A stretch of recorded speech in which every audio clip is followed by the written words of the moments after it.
what a great opportunity to come on and talk to you guys about what some of my clients are reaching out to me with lately. Thank you so Oh, much. my pleasure. Bye. Thank you. Welcome to Catch a Play. Okay, thanks. Well, they're gone.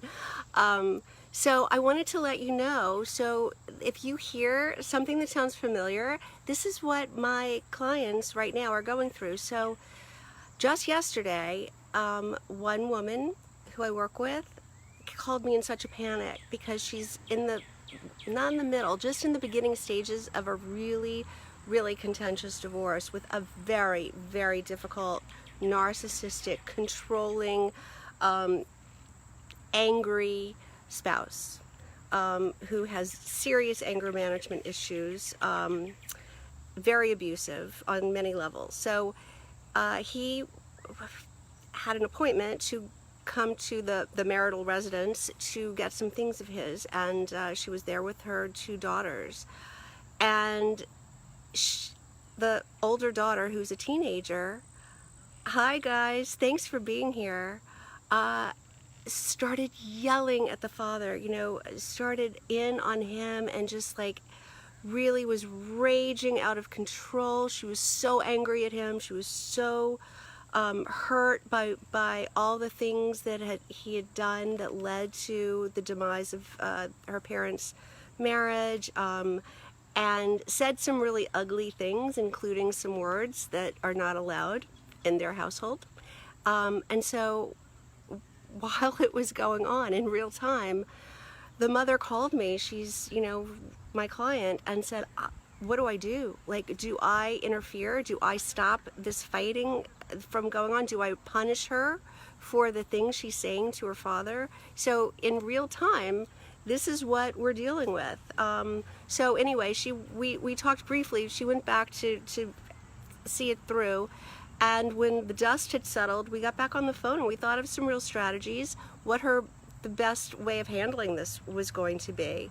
My advice to her was, and usually is, that your children have got to forge their own relationship with the other parent, and your job of doing damage control is over.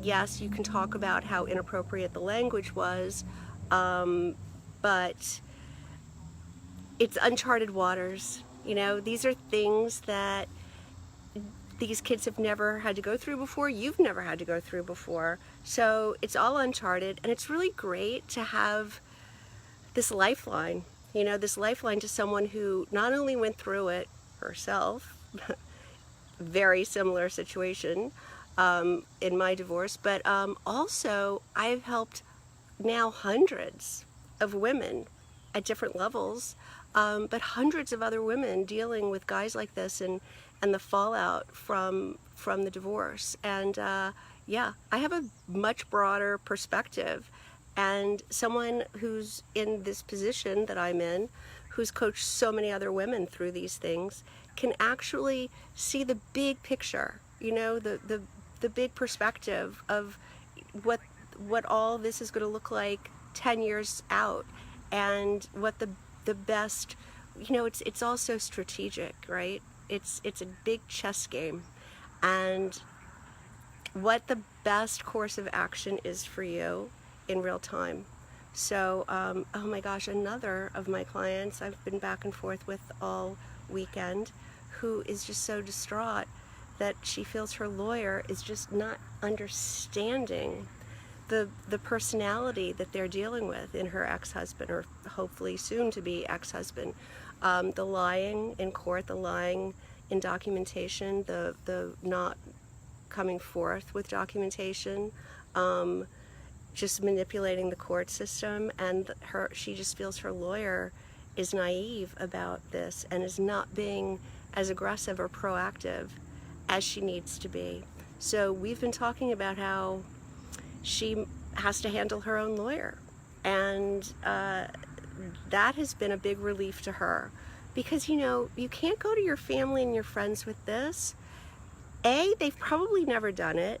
B, they're too close to you to give you unbiased opinions, right?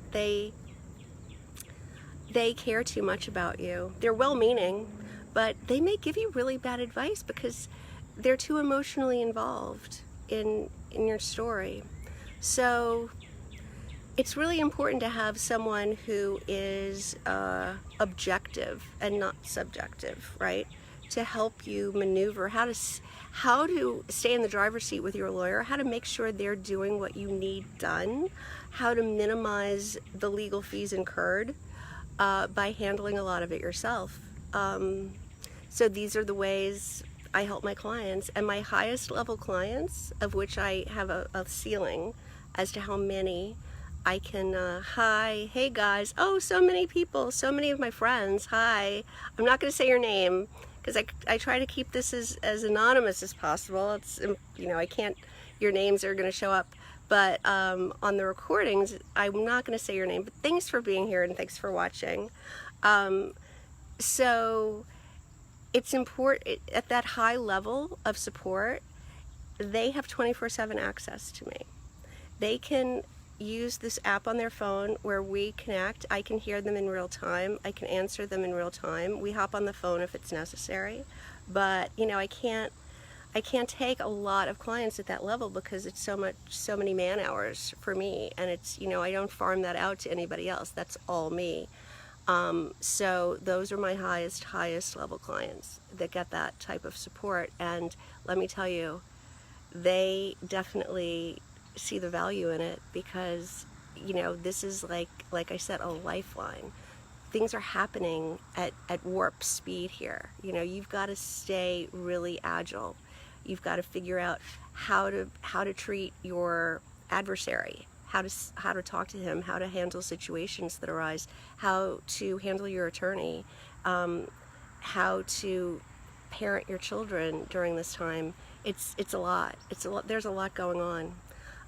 So then there's also other levels for people who are not in crisis. They may need just more education around what they need to do, more of a do-it-yourself kind of coaching, which I also provide at a lower cost. So there are lots of different levels.